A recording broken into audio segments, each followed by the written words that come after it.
Halo guys, apa kabarnya? Semoga kalian baik-baik saja dan tetap semangat menjalani aktivitas hari ini.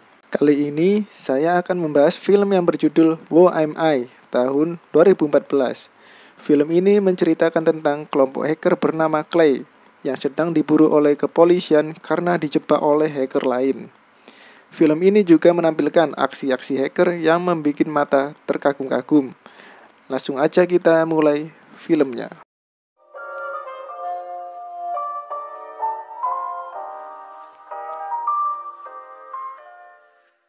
Film dimulai dengan memperlihatkan seorang pemuda yang diinterogasi bernama Benjamin.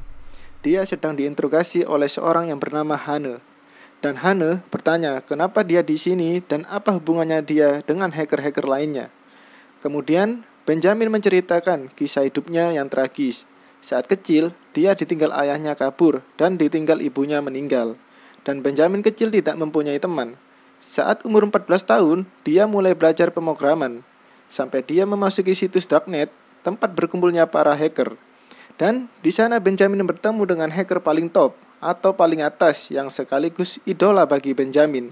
Dia disebut MRX. Suatu hari, saat sedang mengantar pizza, dia bertemu dengan seorang cewek yang pernah ia taksir waktu SMA dulu. Cewek itu bernama Mari. Namun, cewek itu tidak mengenali Benjamin. Ya, wajar saja, emang Benjamin tipe orang pendiam dan menyendiri.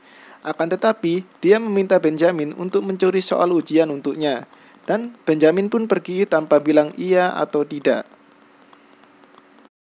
Setelah sampai di rumah, Benjamin pun merenungi permintaan Mari tadi. Dan demi untuk mendapatkan cintanya Mari, Benjamin akhirnya nekat melakukan aksinya itu. Saat semuanya sudah siap, Benjamin langsung berangkat ke kampus Mary. Dia pergi ke server utama kampus karena soal terletak di situ. Dengan keahliannya, dia gampang meretas sistem tersebut. Dan tiba-tiba dia ketahuan petugas kampus. Akhirnya, Benjamin dibawa ke pengadilan. Keesokan harinya, Benjamin divonis hukuman pelayanan masyarakat untuk membersihkan sampah di kota. Saat sedang istirahat, dia bertemu laki-laki yang bernama Max.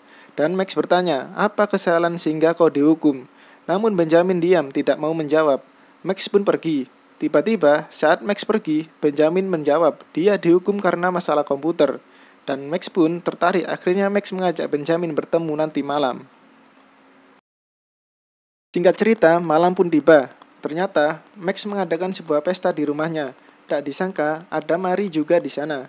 Ketika Max datang, dia langsung mengajak Benjamin bertemu dengan teman-temannya. Stephen, ahli software. Singkatnya, dia pandai dalam masalah coding. Lalu Paul, ahli hardware. Singkatnya, dia pandai membuat alat untuk menunjang kemampuan sebuah komputer. Mereka pun mengetes kemampuan Benjamin dalam masalah komputer. Akhirnya, Benjamin membuka jendela dan melakukan sedikit pemrograman di sebuah komputer. Dan, boom! Listrik satu desa pun mati, dan mereka terkagum-kagum melihat kemampuan Benjamin. Tiba-tiba, polisi datang. Akhirnya mereka kabur berserta Mari. Aksi kejar-kejaran pun terjadi, tapi mereka berhasil lolos. Ketika sedang berduaan, Mari tiba-tiba mengingat Benjamin waktu dulu. Benjamin pun senyum sumringah, betapa senangnya hati dia. Saat tiba di rumah, Benjamin melihat neneknya tidak ada di rumah. Benjamin pun langsung mencari neneknya. Ternyata, neneknya berjalan di trotoar tengah jalan. Benjamin langsung membawa neneknya ke rumah sakit. Ternyata, neneknya mengidap penyakit Alzheimer, atau bisa dikatakan pikun. Bahkan sama Benjamin pun dia lupa. Neneknya hanya ingat kotak peluru peninggalan ayahnya saat perang dulu. Dan terpaksa Benjamin harus menitipkan neneknya di rumah sakit. Saat sedang perjalanan pulang, Max tiba-tiba menghampiri Benjamin. Lalu Max mengajak Benjamin pergi. Dia bercerita, awal mula menjadi hacker sampai dia juga mengidolakan MRX. Tibalah mereka di tempat rental mobil. Alih-alih menyewa mobil, mereka malah mencuri sebuah mobil dengan alat yang dibuat Paul untuk mengambil kunci. Benjamin pun ketakutan, tapi Stephen bilang, kita akan mengembalikannya nanti, jadi santai saja. Mereka pun berangkat ke sebuah acara peresmian sebuah partai. Lalu Benjamin dan Stephen yang masuk, sedangkan Max dan Paul menunggu di mobil. Saat sedang di depan pintu, mereka dihadang petugas. Namun, mereka bisa masuk karena sudah memiliki kartu identitas yang sudah mereka edit dengan mudah. Saat sedang di dalam, Benjamin merasa takut karena ini bukan hal biasa yang dia lakukan. Benjamin pun menyamar sebagai petugas kabel. Saat sedang dekat dengan laptop yang dibuat untuk presentasi, Benjamin langsung menghubungkan laptop itu dengan wifi milik Paul. Akhirnya, mereka berhasil dan kembali ke mobil. Saat petinggi partai pidato, tiba-tiba layar presentasi menampilkan video yang merendahkan Hitler. Pendukung pun marah. Benjamin dan kawan-kawan ketahuan yang melakukan itu semua. Mereka pun dikejar-kejar, sampai mobil pun dipukuli. Untungnya, mereka berhasil lolos. Itu merupakan aksi pertama mereka, dan benar, mereka mengembalikan mobil itu, tapi dengan kondisi yang sangat berbeda. Scene berganti di rumah Benjamin yang dijadikan markas. Video pertasan tadi, mereka upload di YouTube, dan ditonton 1 juta penonton.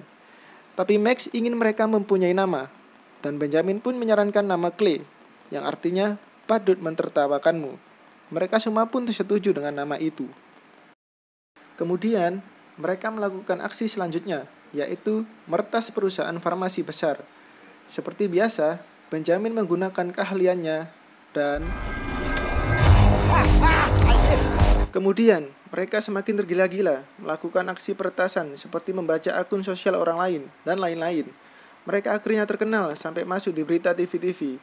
Namun, usaha mereka sia-sia karena MRX tidak peduli dan kenal dengan Clay. Karena MRX menilai aksi peretasan Clay itu cuma biasa saja. Sementara itu, kita diperlihatkan dengan kelompok hacker bernama Friends. Mereka diburu karena sudah menyerang Bank Sentral Eropa. Kemudian data yang mereka curi dijual ke Darknet. Anggota mereka sudah diketahui, namun 1 orang yang masih misterius. Paginya, saat mereka sedang santai-santai, tiba-tiba MRX mengirimi mereka pesan. Isi pesan itu adalah pencapaian MRX saat meretas bank, dan MRX menyindir Clay kalau Clay itu tidak lebih dari bayi cengeng. Max yang melihat itu langsung marah, dan dia ingin meretas sesuatu yang lebih besar dari sebelum-sebelumnya. Benjamin menyarankan untuk meretas BND, atau Badan Intelijen Jerman, dan itu pasti sulit, tapi mereka menekadkan diri untuk melakukan aksinya. Sorenya, mereka mendatangi tempat pembuangan berkas-berkas milik BND. Setelah mereka mendapatkan berkas yang diinginkan, mereka pun mulai melakukan peretasan dengan cara mengirim link phishing. Artinya, mereka mengirim sebuah website palsu ke korban. Ketika korban mengklik linknya ada di situ, tanpa disadari, korban memberikan akses ke mereka. Malamnya, mereka pun memulai aksinya. Paul bertugas mematikan lampu gedung. Max bertugas mencari password pintu ke server. Stephen menyadap layar CCTV, dan Benjamin pergi ke server untuk melakukan peretasan. Dan paginya, printer kantor tiba-tiba ngeprint kertas bergambar topeng Clay. Akhirnya mereka pun berhasil mencapai puncak, dan Clay diakui oleh MRX. Mereka mengadakan pesta perayaan yang di dalamnya juga ada Mary. Saat Benjamin keluar dari kamar mandi, dia melihat Max dan Mary sedang berciuman. Mungkin mereka tidak sadar karena terbawa suasana mabuk. Benjamin pun kecewa dan langsung pergi. Esoknya, bukannya meminta maaf, Max malah mengatakan kalau Benjamin bukan siapa-siapa tampan mereka. Dan sontak, hal itu membuat Benjamin melakukan hal yang tidak sepantasnya. Dia mengirimkan data penting BND yang dia ambil saat di ruang server, dan mengirimkannya ke MRX. Paginya, saat mereka masuk ke rumah Benjamin, Benjamin mengusir mereka. Dan tiba-tiba ada berita di TV kalau salah satu hacker Friends terbunuh. Dia terbunuh karena ketahuan dia adalah pegawai dari BND yang bertugas memata-matai para hacker. Data pegawai yang dikirimkan ke MRX adalah penyebabnya.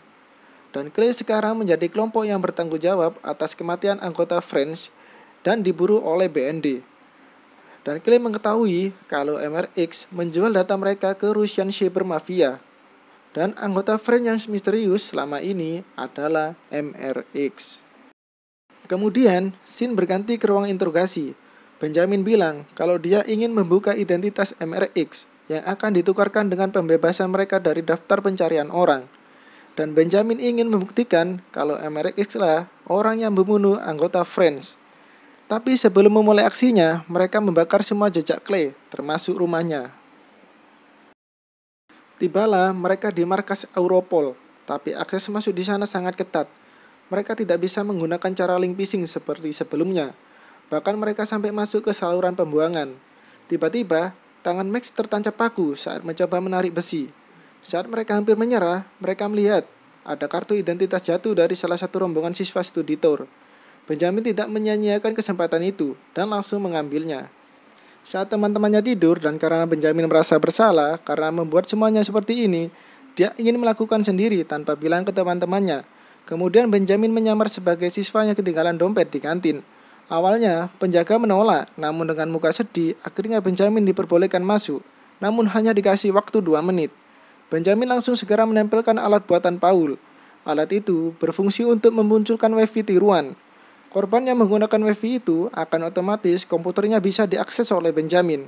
Kemudian, setelah mendapatkan korban, Benjamin menggunakan server Europol untuk menghubungi MRX. Tujuannya, jika MRX masuk ke server Europol, maka identitas MRX akan terbongkar oleh pihak Europol. Namun, MRX berhasil menggagalkan rencana Benjamin. Apesnya, Benjamin memegang alat yang diberikan oleh MRX. Alat itu berupa IP transmitter. Artinya, lokasi dan wajah Benjamin diketahui. Tiba-tiba, anak buah MRX datang. Benjamin pun langsung kabur. Aksi kejar-kejaran pun terjadi.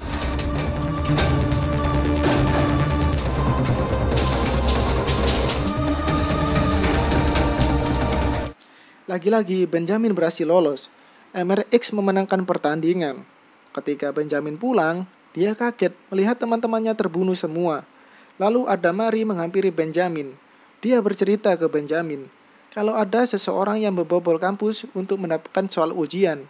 Dan Maria sadar kalau orang itu adalah Benjamin. Benjamin pun mengajak Mary untuk pergi bersamanya ke suatu tempat yang jauh. Lalu, saat di ruang interogasi, Benjamin mempunyai cara untuk menangkap MRX, yaitu dengan cara menjatuhkan harga diri MRX.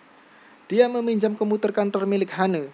Dia langsung menyebarkan berita ke hacker-hacker lainnya bahwa MRX adalah pengkhianat. Dia menjual identitas, dia bekerja untuk pemerintah, dan dia adalah pembunuh anggota Friends. Mendengar itu semua, MRX langsung pergi, dan pintunya ditutup oleh Benjamin. MRX langsung mengambil palu untuk menghancurkan kaca. Ketika berhasil masuk, Benjamin bilang kalau palu itu adalah IP transmitter. Dia termakan triknya sendiri. Akhirnya, lokasi dan wajah MRX terbongkar, dan polisi segera datang untuk menangkap MRX. Dan Benjamin akan menjadi orang yang bebas. Ketika Hane mau pulang, dia melihat tangan Benjamin yang bolong akibat tertancap paku. Dia pergi ke rumah Benjamin dan anehnya rumah itu masih utuh. Kemudian dia menemui Mary dan menanyakan hubungannya dengan Benjamin. Dan anehnya, Mary tidak kenal dan pernah bertemu dengan Benjamin. Kemudian Hane pergi ke dokter tempat neneknya dirawat. Dokter bilang, ibu Benjamin mempunyai penyakit kepribadian ganda. Bahkan ada 4 kepribadian. Dan penyakit itu bisa nular ke Benjamin. Hane pun langsung kembali menemui Benjamin. Dia menarik tangan Benjamin. Katanya, Max yang tertancap paku. Tapi kenapa tangan Benjamin ikut juga? Hane menjelaskan kalau Benjamin mempunyai penyakit yang sama dengan ibunya. Selama ini, hanya dia sendirian yang melakukan aksi peretasan. Was? Hast du gedacht, ich wohne hier? So wie Anonymous oder Leitzek. Fuck! Scheißnagel! Benjamin yang mendengar itu kaget dan sedih. Dia tidak mau seperti ibunya. Akhirnya Benjamin tidak jadi dibebaskan karena Benjamin adalah orang yang sakit. Saat sedang membawa Benjamin ke pengadilan, Hane merasa kasihan dan malah membawa ke ruang program perlindungan saksi. Di situ, Benjamin meretas sistemnya dan membuat identitas baru dan tempat baru.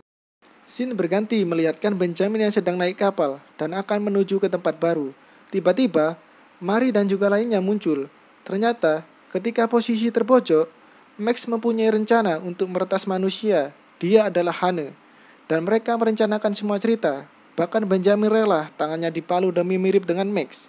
Tujuannya, mereka yaitu untuk membuat Hane percaya kalau Benjamin mempunyai penyakit kepribadian ganda, sehingga teman-temannya akan dianggap tidak pernah ada di dunia ini. Dan mereka aman dari penyelidikan, dan film pun selesai.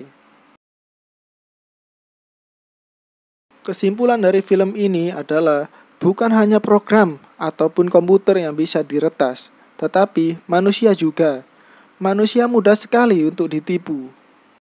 Oke guys, terima kasih sudah menonton dan sampai jumpa lagi di video selanjutnya.